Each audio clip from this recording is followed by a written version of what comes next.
Halo, welcome back to my channel Mudu Sidik.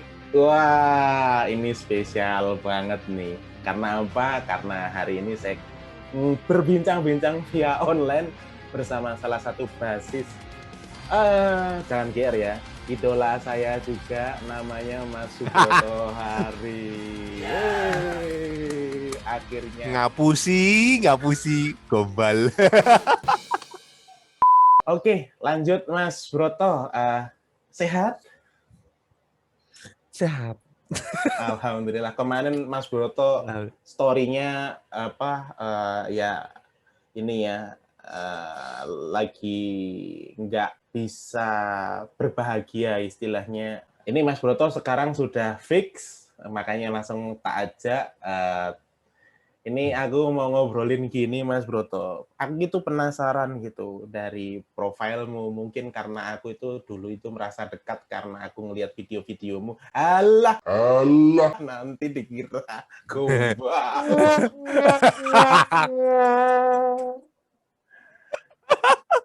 Bersama rambutnya yang wah gini ya. Udah hilang. Nanti dulu itu. Oh iya. Masalah rambut. Nah itu awal cerita aja. Aku tahu Mas Broto dari Matologi. Aku tahu Matologi karena pernah bersponsor ya, maksudnya pernah ngiklan juga di Instagram kalau nggak salah waktu itu. Begitu, wah band ini asik nih gitu. Langsung tak lihat personel-personelnya yang tak lihat pertama mesti basisnya dong. Set. Woi, John Myung banget nih. Aduh. Kalau Clay Gober kayaknya kurang tatonya ini. Batiknya nggak ada gitu kan. Udahlah, Myung aja. Pas kan biasanya Asian gimana. Mainnya pure fingering ya, Mas ya? Ya, ada step-stepnya berapa lah. Slap. Tapi pick up. Nggak pakai pick ya, jarang banget ya pakai pick. Anti. Tapi John Myung nggak slap, berarti ini bukan John Myung, ini adalah Mas Subroto Hari. Aduh, oke lah. Fokus. Oke, lanjut Mas. Ngobrol sejarah dulu dari pertama belajar musik dulu. SD, SMP? Aku mengenal musik itu terlambat. Aku SMP. Aku baru punya Walkman itu SMP.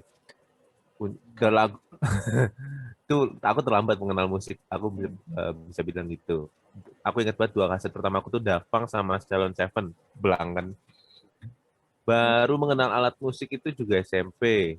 Pertama pengennya main drum. Pengennya.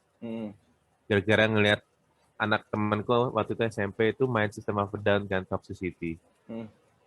Anak SMP udah bisa main itu tuh buatku, waduh, gue harus bisa main drum. Beli stick, masuk studio, nggak bisa apa-apa. Cobain deh, main gitar gitu kan. Main gitar, ternyata problematika kita nih, anak sekolahan begitu mempelajari gitar kan kita tidak bisa memainkan chord F. Tuh, karena jarinya masih pendek-pendek. Jarinya masih pendek-pendek, nggak kuat gitu kan. Udah, akhirnya aku menjadi bagian menjadi kelompok manusia yang dimana aku nyebutnya tuh orang bisa jadi basis tuh ada 3 hal. Panggilan hati paling jarang. Gitaris gagal, dikibulin orang. Dikibulin orang tuh bilang gini, main bass gampang, udah main basis aja. Nah, aku tuh dibilangnya gitu, basis. Akhirnya main bass. Main bass, pas SMA ketemu teman-teman yang tepat, akhirnya serius, coba deh belajar ke gitar lagi, pelajarin lagu klasik, pelajarin chord, segala macem, terapin ke bass. Wah, basis kebanyakan pakai jari, mainnya pada santai-santai, pengen ngebut, wah belum ada yang ngebut, atau dikasih lihat Billy Sheehan, oh my god, ini ngebut banget nih orang gitu. Habis itu main-main lagu G3, main lagu-lagu rock klasik rock. tato dihajar Dream Theater. Dari situ baru kita progresif tuh tahun 2008-2007 gitu. Kita dalamin progresif sampai 2015 sama band Van Java. Dari band Van Java ketemu lagi temen SMA, kayak pengen ngerambah genre lain kan. Temen SMA pengen bikin band blues, oke, yuk bikin band blues, tapi gue nggak bisa main blues. Yaudah, karena belum pernah cobain, kebetulan kan kalau denger lagu blues kayak John Mayall atau yang lama-lama jadul-jadul tuh ngantuk parah gitu. Gue juga mikirnya sekalian mencoba belajar meritem deh, karena kebetulan kan gue basis harus bisa meritem. Pelajarin blues, Sebentar. cuman agak kurang cocok. Nah ini maksudnya ngebass ngeritem itu kayak gimana nih? Mungkin orang-orang di sana masih bingung ya denger kok bass bisa ngeritem itu gimana? Nah ini bisa jelasin dikit Mas. Oke, gini. Ngeritem itu nyaman gini, kalau basis memiliki kemampuan meritem yang baik itu adalah ketika bermain bersama, pemain yang lain nyaman main sama dia. Oke. Baik vokalnya, biasanya vokalis, drummer, sama keyboardis lah. Kayak karena keyboardis aku sering tektokannya sama mereka soalnya. Vokalis begitu nyanyi, wah ini basisnya enak ngeritemnya, nggak ganggu. Ada tipe-tipe yang gini. ada dua tipe. Ada tipe orang yang lu main mau kayak gimana, selama lu enak, monggo. Mau nge-slap, mau tapping. Tapi kalau enak, monggo gitu. Tipe orang pertama. Ini paling enak. Tipe orang kedua, ini biasanya tipe-tipe yang kalau mainin lagu persis banget. Dan kalau basisnya nggak boleh main bawel sedikit pun. Jangan lo kasih kayak gitu, tuh ganggu. Nah, itu tipe orang kedua. Berarti harus main sama basis yang anteng banget. Jadi makanya kalau tadi tanya basis ngeritem itu gimana ya, yang bikin nyaman player lainnya menurut tuh. Iya. Otomatis ya mungkin dia bisa menyesuaikan groove, ya nge-groove tapi groove-nya bisa nyesuaiin aliran musiknya, terus suasana gitu ya kali ya. Suasana. Jadi, soalnya kan salah satu fungsi basis yang paling krusial itu kalau menurutku ya, basis tuh harus bisa mendramakan mendramakan part-part lagu. Misalkan ketika lagu lagi digenjot supaya naik, biasa di lagu di bagian first gitu kan, digenjot supaya naik, pas masuk ref tuh, kita harus bikin mood yang ngedenger itu kayak, oh my god, this is cool gitu kan. Salah satu peran basis ngapain? Ketika perantara antara first ke ref, hal paling simpel kita ngapain? Slide aja kan. Terus kayak, wih. Itu tuh hal-hal kecil tapi impact-nya tuh penting gitu. Dan itu basis yang punya jurusnya. Basis harus punya insting ke situ kalau menurut gue. Ya kalau gitar mau di slide gitu nggak masuk. Nggak masuk. Nggak dapat. Gitar udah tugasnya emang bawel. Oke, balik lagi. Kalau basis tuh harus peka, Pak. Oke, nanti nggak kepanjangan di situ. Tak balikin ke blues yang pengen yang bisa ngeritem istilahnya. Yang nggak bosen lah istilahnya ngeblues tapi yang blues yang nggak ngebosenin kan gitu istilahnya. Ngebosenin, akhirnya biar nggak bosenin, akhirnya kebetulan diajakin main covernya kayak Stevie Wonder. Kayak Sting yang nggak blues banget tapi dia sedikit memadukan genre yang lain kan, ada reggae-nya, ada funk-nya. Pertama Stevie Wonder tuh udah apa ya, dia bikin intro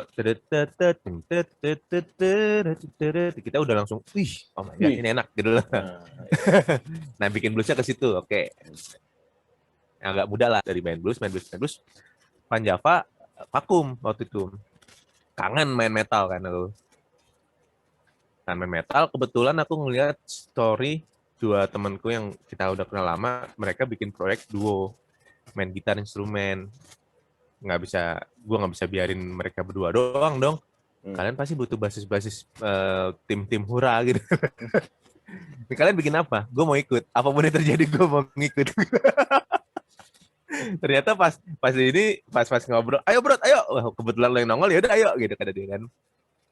Emang kita udah lumayan sering nongkrong. Dikasih tahu, ini referensi kita lagi segala macam, interval, peri-peri segala macam.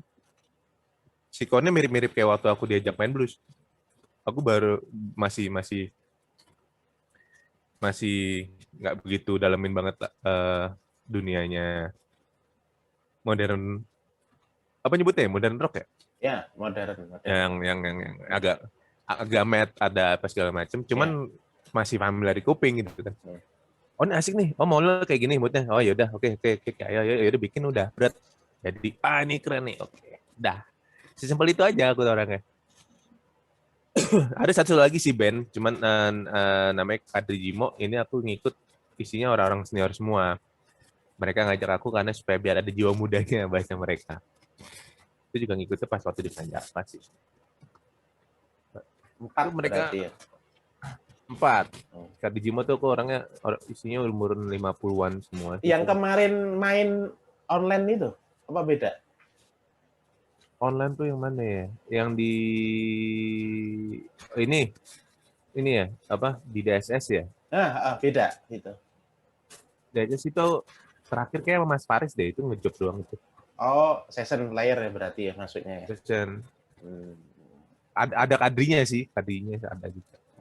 Indonesia Mardika. Oh, Indonesia Mardika pernah juga. Indonesia Mardika itu tuh kumpulan musisi-musisi progresif lokal Indonesian Progressive Society, apa band-band progresif di Indonesia dikumpulin, yuk kita bikin kompilasi lagu-lagu progresif di bawah naungan Indonesia Mardika. Itu kan dari guru Gipsy kan. Nana Nasution sama siapa lagi lupa tuh. Band-band progresif udah lama deh. Nama Indonesia Mardika. Wow. Saya kelihatan juga sekali di sini tidak tahu istilah-istilah itu. Soalnya emang progresif, kalau kita bahas genre nih ya, kita bahas genre dikit. Progresif itu tidak hanya sebatas DT. Oh ya, setuju. Setuju kan? Kalau menurut gua gini, DT adalah band progresif yang pop. Oke. Band popnya progresif. Band progresif yang populer. Ya. Ya kan? Beatles menurutku dia progresif ketika masuk album-album yang udah mulai aneh-aneh. Ya. Apa yang sebelum Beatles yang band Indonesia tuh yang orang-orang Ambon? Aduh. Waduh. Sampean kalau aku jawab ini itu seperti terjebak umur saya ini, kelihatan banget. Ya.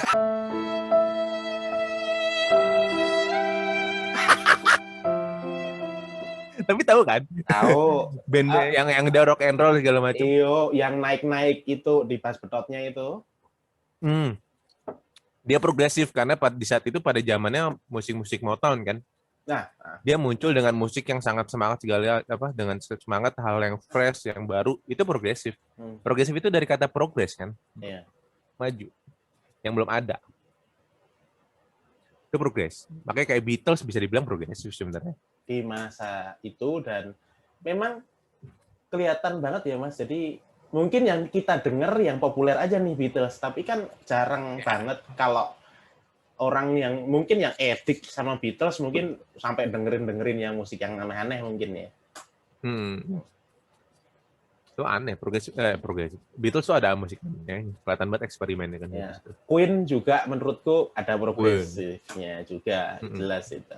Itu mereka progresif dia campurin klasikal, terus operanya, itu keren dia mereka. Oke. Jangan ke situ dulu, terlalu panjang nanti kita kayak Kenapa suka musik, Mas? Kenapa suka musik? Few moments later. 6 hours later. Kenapa suka musik ya? 24 hours later. The next day. 3 weeks later. Karena dari musik aku bisa main trip ya. Kayak misalkan gini, dari musik tuh benar-benar kayak teman hidup.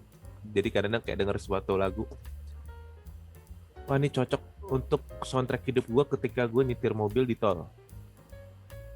Oh ini musik cocok ketika gue lagi mau lari buru-buru ke panggung. Soundtrack hidup. Jadi kayak kenapa bisa suka musik, ya memang musik itu tuh kayak sebagai apa ya, jadi kayak semacam sticky notes di bar kehidupan kita gitu loh. Kalau kita dari 0 sampai umur 80-an tuh ada sticky notes-nya tuh.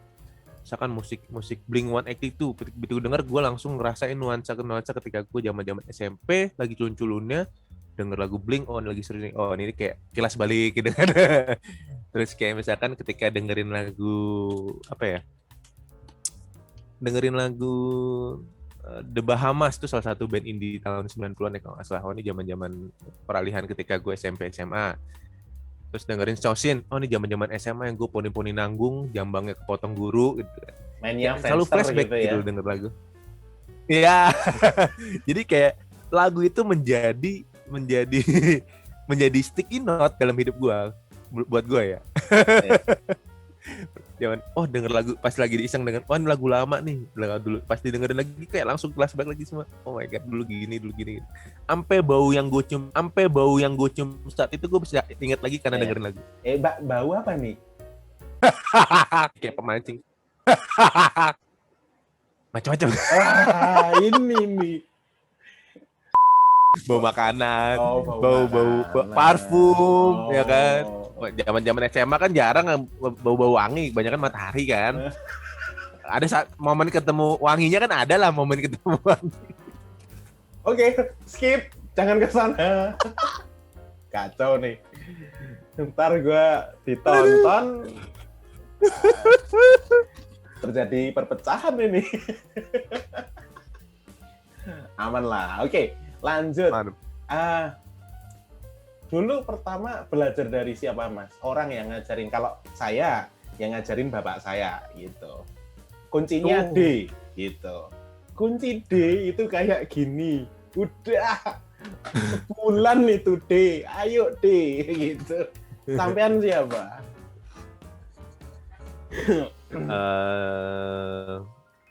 Gitarisku di band Panjava namanya Biondino ya. Itu dia yang ngajarin aku tuh. Soalnya waktu pertama kali ketemu SMA, diajakin ngeband, ayo ngejam. Ayo Brat, kuncinya F. F tuh apa? Di mana? A, di mana? Udah lu main aja. Yaudah gue main aja, lu ikutin jari. Nah, itu gue bisa. Jadi aku tuh dulu tuh tipe basis yang coba jarinya udah main aja, jarinya gue ikutin gitu. Nggak tahu chordnya apa. Nol itu dulu. Akhirnya diajarin, oh nih G, nih F, nih C. Udah intinya cuma ada 7 not. Di muka bumi ini cuma ada 7 not, ya ada 12 sih sebenarnya, cuman intinya 7 dulu, gitu kan bahasanya kan. Jadi 7, udah. Dari situ sama dia gitaris klasik ya. Cuman akhirnya merambah ke elektrik, klasik rock, sampai akhirnya progresif. Dulu aku belajar sama dia, belajar bareng, dalamin, akhirnya otodidak, diterapin ke bass kan. Akhirnya tuh 2007, akhirnya mencoba profesional dalam artian dapat penghasilan dari situ, entah itu ngiringin session player, entah itu ngajar segala macem. Akhirnya pas saat aku 10 tahun baru akhirnya belajar sama orang namanya Adi Darmawan. Wow. Jadi aku nyari guru yang cocok kan. Kemudian Mas Adi itu tuh tipe orang yang mind blowing banget kalau ngobrol sama dia. Mas, saya dulu Mas, aku mau belajar harmoni, jangan ke situ dulu, kejauhan gitu loh, tipe orang gitu. Jadi kayak tepat lah ke belajar sama dia. Cuman sayangnya waktu itu aku belajar saat ketika istriku mau lahiran. Jadi aku cuma sempat 4 kali, itu stop. Pengen sih mau lanjut lagi, cuman kondisinya lagi belum pas. Mesti yang ketemu langsung soalnya kalau Mas Adi itu. Apa istilahnya, vibes-nya itu kerasa ya. Ya, kerasa. Jadi Mas Adi itu benar-benar tipe orang yang kita cuma sebenarnya nanya nih. Kita cuma nanya 1 tambah 1 tuh berapa Mas? dijelasin sama dia itu sampai pembagian. Dijelasin kayak sekitarnya ini. Dan dia semangat. Gitu. Tipe guru yang semangat gitu. Semua orang bisa main enak oke, tapi tidak semua orang bisa mengajar dengan enak gitu. Asik. Ini ada benang merahnya. Lo ini beneran. Iya. Bener. Iya. Gak semua orang bisa jadi guru. Ya. Bisa jadi guru. Cuman mengajar itu kan menyampaikan sesuatu ke pihak yang lain. Gimana caranya dia mengerti apa yang kita sampaikan kan? Ya, nyampe enggak guru, gitu kan? Guru harus bisa itu. Dan Mas Adi salah satu orang. Siap, oke. Kenapa potong rambut? Rambut ya. Iya, penting ini penting. Pertama kali aku japri sampean message DM ya di IG, Mas, samponya pakai apa? Di endorse enggak gitu? Kenapa kok sampai wah, aku kayak sampean nggak bisa ini rambut, dimarahin ini sama, aduh gawat ini. Kenapa? Sayang loh Mas, sayang itu. Soalnya nggak ada yang endorse Mas. Oh, oke.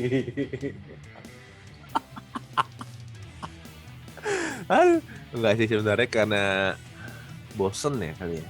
Kayak pengen nuansa baru. Memang kan gondrongku tuh salah satu brandinganku gitu loh. Salah satu brand image yang memang sengaja aku bentuk. Soalnya kan memang kebetulan mukaku ini kan kalau gondrong cewek banget. Kayak cewek tapi nama Broto main bass. Oh ya wes tak bikin branding dari situ. Cuman akhirnya pas udah 8 tahun 10 tahun lama-lama bosen. Lagi Covid gini juga jarang main kan. Udah potong deh. Udah lama nggak cepak, bikin nuansa baru aja. Pengen bikin brand baru aja lah bahasanya. Oke. Tapi dari segi skill nggak ada perbedaan ya Mas ya? Beda. Aku jarang latihan jadi kok gak kaku ya. Ini aku kalau manggung, kalau bakal latihan sama Metlogi kayak aku apalan lagi deh. Oh. Siap. Itu bukan karena rambut Mas. Aduh, oke. Jawaban yang saya tidak saya harapkan gitu kan.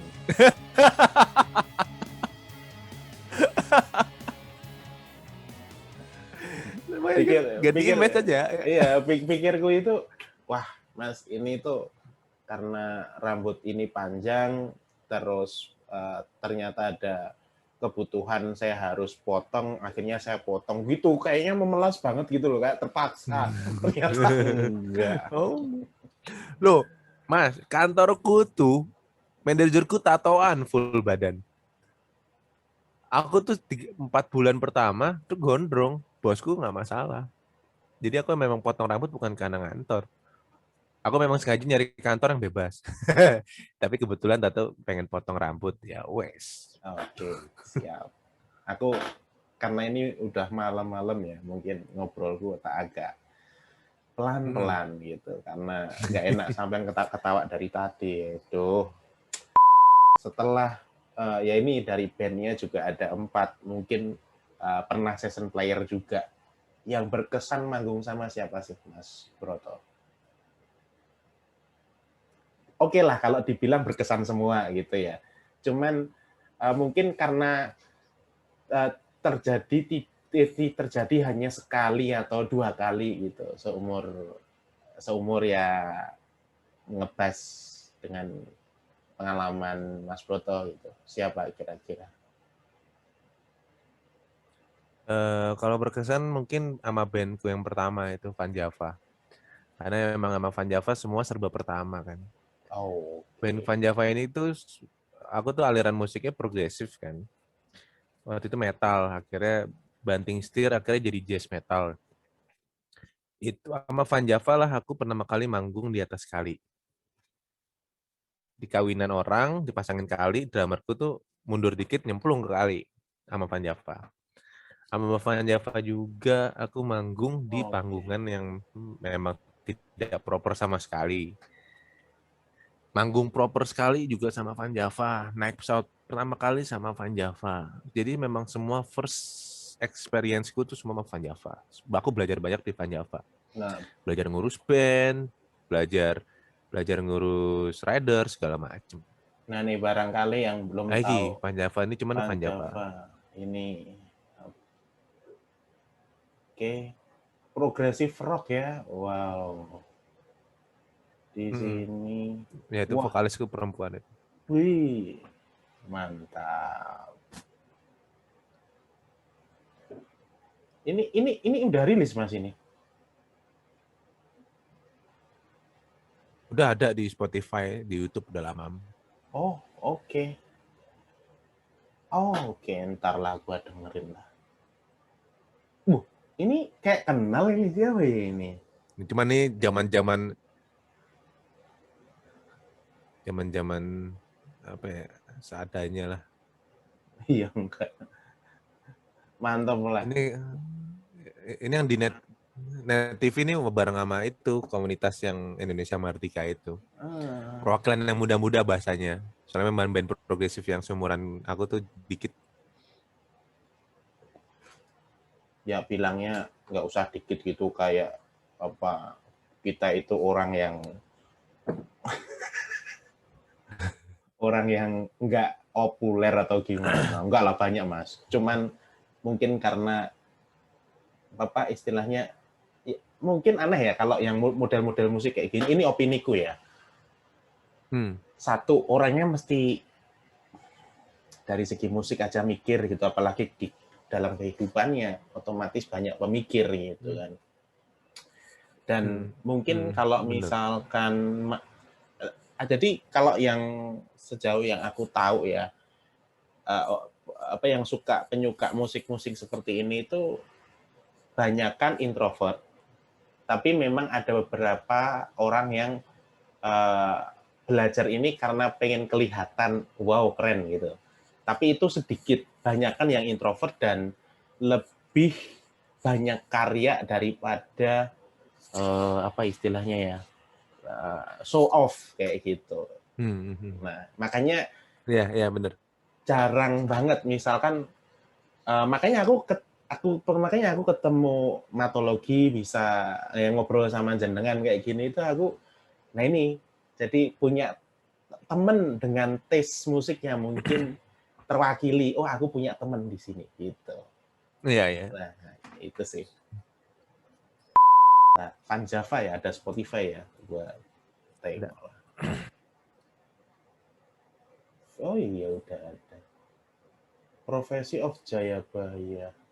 Nah, itu yang lagu Indonesia yang Indonesia Mardika itu emang nyuruh band-band progresif lokal supaya ngangkat tentang Indonesia kan. Oh, 2016. Wow, 2016 mainnya udah kayak gini. The Miracle, Manisimo tuh di situ juga tuh. Oke. Gua tak tunjukin ini ya. Ini ya? Ya, betul. Oh. Mantap.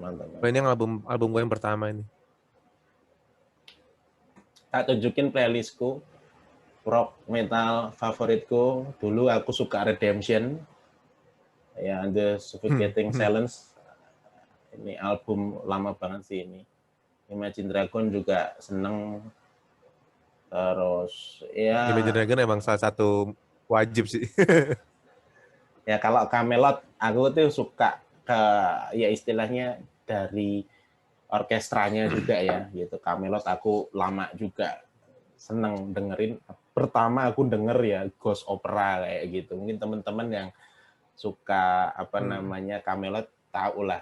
Camelot kan sayangnya vokalisnya ganti, itu aja sih komentarku. Mirat sendiri kok. Mirat ini termasuk apa namanya lama banget aku tahu dia, dari simple sampai ke bumbu apa istilahnya ya produksinya sampai jauh. Dan mungkin taste musik, nah balik lagi ke taste musik ya, aku sih suka progresif yang apa adanya drumnya, kalau istilahnya snare-nya biasa aja, aku lebih seneng vintage kayak gitu. Jadi kelihatan main banget, maksudnya mainnya itu bener-bener orisinil banget gitu loh Mas Broto. Kalau aku zaman organik dulu. ya, Organik. sound organik ya. Ya ILP aku juga Mirat ini bangga. kayak gimana sih musiknya? Oh Mirat. Iya. Mirat itu kayak gimana sih musiknya? Musiknya ini dengeran nggak ya, sebentar gua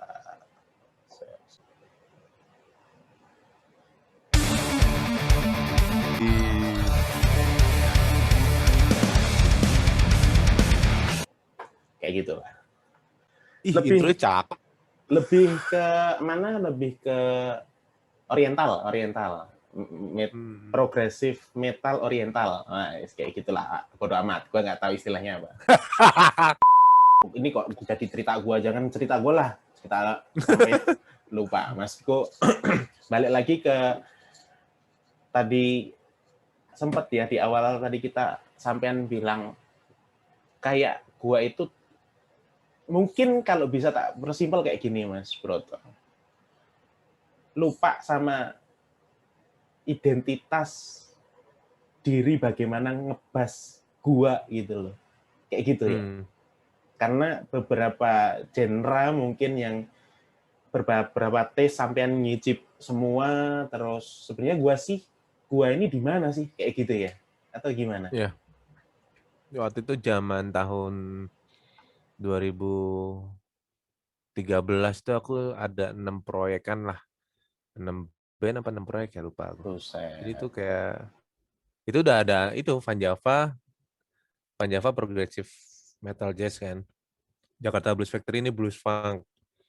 Terus waktu itu belum ada metodologi. Ada Kadijimo nih. Kadijimo ini sebenarnya kayak semacam power opera pop gitulah. Terus sempat ikut Pendulum. Pendulum tuh band progresif lama. Senior. Terus sempat ikut band lokal metal Social Black Yelling. Sempat bantuin bandnya Prisa. Terus ngiringin siapa namanya Risti Tagor sama siapa gitu. Itu bikin proyekan band lagi. Jadi kayak kebanyakan, dan itu nggak satu genre semua kan, belang-belang semua. Sampai di satu momen begitu lagi bengong kayak gue ini demennya lagu main apa ya? Kok nggak ada yang begitu main gue nikmat gitu. Gue nikmati, bukan yang cuma sekedar main aja gitu. Ada masalah apa itu setahun 2 tahun tuh aku kayak nyari di rintas gitu. Kayak denger musik karena kelamaan aku di Van Java itu tuh habitnya tuh ketika mendengar lagu kita telaah. Oh, ini kenapa disebut progresif ya? Ini kenapa gitar soundnya begini nih? Maksudnya apa nih? Tujuannya apa? Bahasanya apa? Kan kita pasti dengernya terutama lirik nggak pernah kita bahas tapi lebih ke instrumental. Jadinya kan ke program nih. Begitu dengar lagu kayak nganalisa tapi nggak dari sini, nggak nikmat gitu dengerinnya. Lama tuh aku 2 tahun dong. Kok kagak enak ya. Akhirnya aku puasa nggak dengerin lagu. Sebulanan aku coba dengerin lagu yang pertama kali aku suka tuh lagu Jepang. City pop. Aku suka lagi. Akhirnya aku coba menganalisa diri aku sendiri. Oh ini nih yang aku rasain kalau aku suka sama lagu. Akhirnya aku ingat lagi gitu. Yang ternyata aku dulu lupa. Aku tuh bisa suka sama lagu ini kayak yang aku rasain tuh apa aku lupa gitu. Kayak cuman ini enak, oke, that's it, nggak aku ngulang. Kan generasi kita kan generasi yang kalau dengerin lagu kaset kita ulang terus kan sampai budak. Ini ya, dikiniin ya. Begitu kita masa ulang kita pasang Walkman gitu. Kita kan tipe generasi yang gitu kan sampai hafal Cranberries, terus apa The Course apa segala macem, Blink-182 apa zaman-zaman kaset itulah. Itu kan diulang-ulang terus sampai ingat. Begitu kita masuk Spotify segala macem, jadi kayak cuma sekilas doang gitu aku denger. Nggak, aku kehilangan ritualku mendengarkan satu album sampai habis. Sampai berkali-kali. Sampai akhirnya aku kehilangan taste di situ sih. Cuman akhirnya aku coba ngulang dari nol kan, bahasa kasar, bahasa bahasa idiom, bukan idiom ya, kiasan itu kayak gelasku yang ada air ini aku tumpahin dulu semua, sampai kosong, aku dengerin lagi lagunya apa. Akhirnya ya aku demennya, memang aku demen lagu-lagu Jepang banyakan sih. Metal aku suka. Metal aku suka, jazz ternyata aku nggak suka sama sekali. Oke. Tapi mainmu itu Kayak tontonnya... aku mulai jujur. Sorry, ngekat ya. Oh ya? Mumpung inget aja gua. Kalau gua ini ya mungkin karena aku juga tahu ya tonton bass gitu ya. Yang diproduce sama Mas Broto ini tonton buat Jesse kalau menurutku ya. Soalnya aku pelajarin jazz itu karena menurutku orang-orang yang solo di lagu jazz, mereka tonnya jelas kan. Mereka berbicara dengan jelas dengan pilihan not berarti pilihan kata kalau bahasaku. Kita solo itu kan berbicara. Di jazz itu berarti pilihan katanya macam-macam. Aku bukan mau nggak mau sih, memang aku harus bisa gitu loh. Aku pengen bisa kayak mereka supaya aku bisa terapin itu di musik yang aku suka. Kayak misalkan ada salah satu band namanya Agora, itu progresif, iringannya metal, solonya jazz. Di saat itu zaman itu jarang banget. Kebanyakan kan begitu musik metal solonya paling kalau yang tapping apa segala macam kayak Necrophagus atau Obscura atau segala macam tipikal metal teknikal kan gitu tuh kalau solo-solonya. Tapi begitu denger musik iringan metal solonya jazz dengan tone jazz, dengan ngebut tapi tone jazz, itu cakep banget. Salah satu bassist favorit itu namanya Frank Hermani. Dia menurutku Frank Hermani itu basisnya ada Gio. Dia ada Gio. Ada Gio. Kalau menurutku tuh cara mainan dia itu sebenarnya bahasa jazz tapi dengan attitude metal. Dia ngebut, sweeping, arpeggio, tapping segala macem dengan teknik-teknik spesialnya dia. Jazz, tapi lo main itu di metal gitu. Itu bisa juga. Jadi nge-fuse itu yang aku suka banget tuh. Makanya kenapa aku pelajarin coba dapetin tone ke jazz karena memang menurutku itu yang paling jelas. Makanya aku coba akhirnya ngepecah tonku ke yang rhythm di metal gimana, tapi begitu solo gimana itu aku coba ngepecah aja. Biar beda. Oke. Interesting. Tapi kalau menurutku ya, ini opini pribadi. Sejauh yang aku tangkap, kalau misalkan mau istilahnya dulu itu kan aku sebelum kenal ada metrock kayak gitu kan ada fusion ya. Nah sebenarnya kalau menurutku istilahnya kalau backgroundnya Jesse banget, tone-nya itu lebih ke fusion sih. Kenapa kok ini jadi metrock gitu? Gitu aku. Fusion tuh asik banget, gue suka. Fusion kayak misalkan terutama fusion band-band lama ya. Memang fusion menurutku tuh harus sekitar 80-70-an tuh, terutama yang Jepang banget tuh itu fusion sesungguhnya menurutku.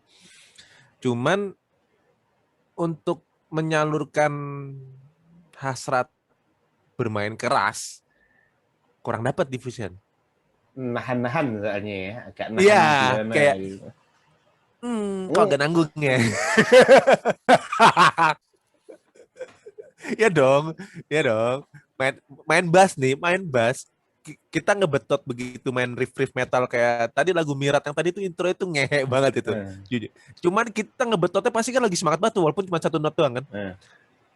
Tone yang kita hasilin juga pasti kan yang lebih grong, lebih apa?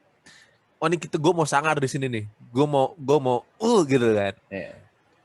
Nggak mungkin kan kita pakai ton pelan gitu. Itu apa ada adrenalin kali ya? Apa bahasanya? Itu tuh kayak di fusion aku nggak ada itunya jadi kayak agak kurang asik. Tapi untuk bermain fusion itu asik banget. Iya benar. Untuk bermain fusion asik. Tapi kalau untuk menyalurkan apa yang ingin dikomunikasikan Mas Broto, ini gua di apa ya Metrok ya salah satunya yang bisa mewakili kan gitu ya. Ya. Ada yang lain selain ya. Metrok? Undescribable kali ya. Mungkin kayak misalkan kalau pernah denger band itu Agora tuh nggak tahu sih musik apa sebenarnya namanya dia. Dia musik metal tapi tone bassnya tuh bulet. Dia bandnya udah bubar. Atau misalkan band Jepang namanya Tokyo Jihen atau enggak Tokyo Incident. Tuh konsep-konsep musik kayak gitu tuh aku suka. Aku jadi ekspresif, musik itu ekspresif. Ekspresif. Sebentar, aku ingat satu band lupa aku namanya. Ntar lah kalau misalkan. Jadi dia itu tuh band lokal apa band luar? Oh ya band luar. Dia itu pakai senar 4 di slap, musiknya metal, nyanyinya amburadul. Bagus, Mas. Gue lupa nama bandnya. Ntar kalau misalkan ini tak tulis di describe. Itu tone bassnya lucu, Mas. Dia di slide kayak gitu. Juga main apa slap gitu. Ini Primus. Oh enggak, bukan. Ini kok apa namanya? Rock milenium zaman kayak gitu. Oh, aku ingat judulnya bentar. Iya, basisnya selengean deh. Basisnya jelas selengean itu. Mood Fine kalau sampean tahu. Ya, tahu itu bener. Mood Fine. Mood Fine. Itu mungkin salah satu yang undescribable. Emang itu dia menyanyi ya? Enggak, dia ngebass sendiri gitu. Cuman menurutku dia itu bermain bass ya nggak bisa tak deskripsikan ini masuk di mana gitu. Mau funknya juga ada, metalnya juga kena gitu. Nah, ya kayak gitu tuh menarik sih. Mungkin berarti kalau tak lihat Mas Broto sih ada unsur kesananya juga ya. Jadi lebih ya mungkin karena sampean cerita di bandnya juga 4, juga session player, tentunya mau itu yang ngimbangin Mas Broto mau kemana pun jalan, gitu nggak sih? Nah benar ya. Ya udah. Apa ya? Kayak salah satu musik yang aku paling kepayahan itu ada namanya Frank Zappa. Frank Zappa itu tuh waktu itu ada teman-teman dari progresif. Frank Zappa tuh salah satu musik progresif yang paling susah dibandingkan Dream Theater. Dream Theater itu masih ketebak hitungannya, masih ketebak nadanya untuk dikulik. Kalau Frank Zappa nggak ketebak sama sekali. Kan kita kalau begitu mengulik lagu kan, misalkan dari A, ini kita dengerin bisa ketebak nih chordnya mau ke D atau ke C, atau misalkan ke B, habis itu mau ke C. Ini mau masuk ref, ketebak. Frank Zappa nggak ketebak sama sekali. Itu musisi alien. Tidak yakin sama teman-teman senior di progresif, tidak yakin tribute to Frank Zappa. Terus salah satu musik yang impresif banget. Impresif untuk aku pelajarin lah untuk mind blowing banget lah. Yang selama ini aku pelajarin sebelum-sebelumnya itu kalau nggak aku punya pengalaman kayak gitu aku mungkin nggak berhasil membawakan itulah gitu. Untungnya nyoba kanan kiri kan untungnya. Nggak yang milih-milih gitu loh. Iya, nggak yang milih-milih, benar. Ya itu tadi makanya kayak Madfen apa Mudfen ya nyebutnya. Dia kayak attitude selengeannya itu loh yang kok kayak gini nih. Ini apa dia main apa nih sebenarnya kan. Kayak funk cuman kayak musik funk cuman dengan attitude metal kayak apa Suicidal Tendencies gitu kan dia. Ya kan. Ya tiba-tiba ke situ gitu. Kayak selengean. Wah, tapi gue mau ada susah juga sih jelasin. Ya, kalau mau itu nge-fuse kesukaan kita gitu. Ya. Kalau mau rapi kadang emosi harus dijaga. Kalau mau main emosi mungkin mending main kayak apa namanya bikin sesi berapa bar fokus untuk solois kayak gitu kali ya mungkin kalau daripada merusak tatanan ya itu sih apa namanya kalau bisa main rapi terus emosinya kena wah itu Ya, acung jempol itu susah Right. banget. Yang kalau di luar apa lagi mas? Basis favorit. Victor Hutan aku. Oke. Malah Victor ke Hutan itu ya? Iya. Basis yang dia tahu mau ngomong apa. Ya menurutku itu basis yang tahu dia mau ngomong apa. Victor Hutan, Frank Hermani, siapa lagi ya? Alain Caron enggak sih, biasa aja. Kalau ini siapa? Brian Bailer, sampean tahu nggak? Aristokrat. Ya, aku masuk ide-idenya aku suka. Ide-ide di musiknya itu aku suka. Di bandnya itu aku suka. Ya, cuman nggak ngefavorit banget ya. Nggak favorit banget, biasa aja. Cuman idenya aku suka, gitu, ide dia tuh. Oke. Soalnya kalau apa ya, nggak dipungkiri aku kadang-kadang kalau ngelihat basis skillnya ini umum apa enggak? Idenya ini umum apa enggak? Kalau aku gitu kan. Kayak misalkan basis harus dengerin Jaco Pastorius gitu. Oh, semua orang ngulik Jaco. Ketika semua orang ngulik Jaco, aku mendingan nggak dengerin sama sekali. Udah ada, buat apa? Gitu. Ya. Cuman ketika suatu aku nemu momen di mana ternyata untuk aku nyampe titik yang aku mau, ternyata aku harus punya kemampuan memainkan lagu Jaco, baru aku pelajarin Jaco. Kalau aku gitu. Jadi semakin banyak yang seneng sama itu, aku makin nggak dengerin. Apa ya? Gengsi kali ya? Nggak tahu deh. Aku nggak pernah. Aku mau jadi aku aja gitu loh. Siap. Kayak ada tipe orang yang ada membanggakan signature favoritnya. Denominating segala macam. Aku bukan tipe itu gitu. Nggak tahu apa ya sebutannya. Mungkin sampean yang dilaminating nggak mau ini membawa kayaknya. Kok apa ya? Sekarang kagak kayak dulu. Astaga. Hemat biaya. Aku sedih, Mas.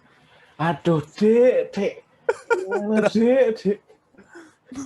Ini mending gue yang Astagfirullah. Kalau lo nggak ada bilang, gue bawain yang kaget aku. Jadi kadang aduh. Pasti kasih, Mas, ini yang aslinya ya, jangan hilang. Ini fotokopian. Lu kagak ada bedanya, Mas. Ini Mas Broto, aku mau share. Kalau gua ini, Mas. Ini Felipe Andreoli itu basisnya Angra, pernah proyekan juga. Ini cakep ini.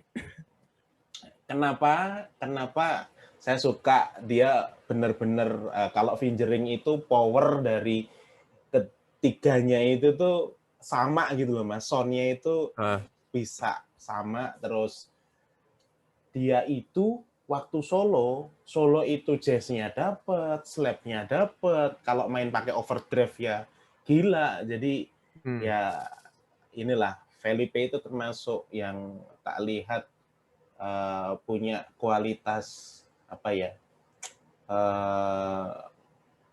apa istilahnya, mewakili gua kalau mau ngebas kayak gini loh, gitu pengennya gitu. Apa nama bandnya dia? Lupa. Angra itu Angra. Angra itu zaman dulu Mas.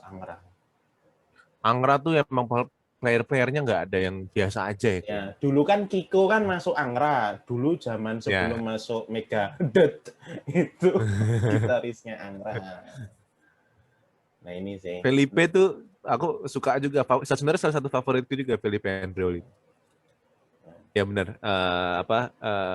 Tone-nya, galaknya. Yeah. Aku ngeliat dia tuh pertama kali masih pakai bass Ibanez apa ya? Iya, dia itu BTB. BTB. Itu sih kalau mau cerita yang lain mungkin keinget-inget dulu aku karena sampean basis ya, jadi ada salah satu basis yang tak idolain juga. Dia dulu itu basisnya Solid Vision. Namanya Ricardo Azzeni, itu lama banget. Terus dia pernah satu proyekan sama Dominici, ex vokalisnya Dream Theater. Solid. Aku ngelihat dia, aku beli BTB itu karena dia gitu, pengen bisa tone-nya itu kayak dia, tapi balik lagi tipe karakter orang bertoten beda-beda, nggak bisa loh. Misalkan bassnya Mas Broto, dimainin Mas Broto mungkin suaranya gitu, tak mainin bisa beda. Gimana? Aman sini? Berhubung kalau aku karena bass yang dulu tuh agak berat ya, 10 kiloan, 8-10 kilo itu emang lumayan. Kalau 3 jam 2 jam tuh udah pasti pegel parah gitu. Walaupun coba ngakalin pakai strap yang lebar. Tebel ya, emang kalau pegel aja udah. Gak ketolong. Siap. Main metal juga. Ya, metal kan pegel di sini nih, punuk. Oke, iya. Ada headbang-nya kan. Oke deh. Kalau di Indonesia siapa favorit selain Mas Adi tadi ya? Dan Mas Adi, Mas Indro. Mas Indro. Mas Indro Harjilgoro. Ya. Terus si Fajar. Mas Fajar Adi Nugroho juga. Ya. Benar. Fajar soalnya emang ngebut banget mainnya kan. Oke. Ya mudah-mudahan Bass Heroes lagi ada lah nanti. Mudah-mudahan Mas Broto juga adalah salah satu, ada main satu track di situ kan. Kali aja. Waduh.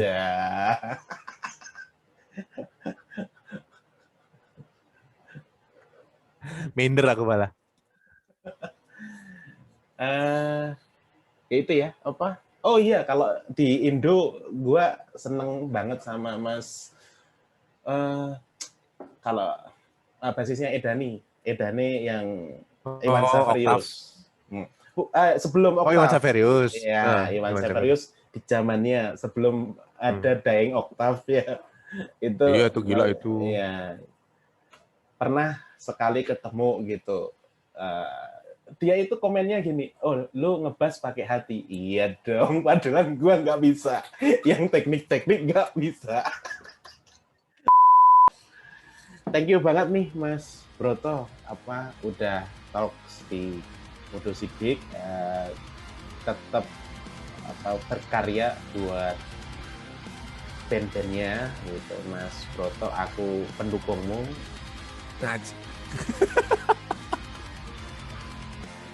Tetap tak pantengin, tak follow, wis komen apa jenenge story apa bagus, tak like buat. Amin, thank you. Rencana ini kemarin Matologi kalau nggak salah kan sempat take video klip ya. Kapan ya rilis? Ada belum tahu. Harusnya sih bulan Maret ya, cuman kan karena banyak lagi tahun ini lagi bulan-bulan ini tuh lagi seru banget lah sikonnya. Jadi nggak memungkinkan untuk kelarin secepatnya. Sebenarnya tinggal dikit lagi itu video klip. Mudah-mudahan beberapa bulan lagi lah udah bisa rilis video klip yang Pelikor Mona Chopsis. Iya. Apa judulnya ya?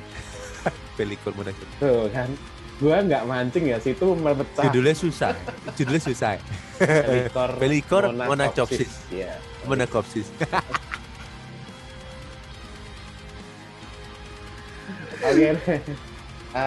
Thank you dan tak tutup di sini. Nanti mungkin next bisa ngobrol-ngobrol sama teman-teman yang lain. Mudah-mudahan tetap ditunggu karyanya Mas Broto. Siap. Thank you. Undang-undang ngobrol serunya. Ya, sorry tadi ngalor ngidul, yang ngalor ngidul tetap saya cut, tenang aja. Aman. Oke, thank you. Bye. Oke, bye-bye.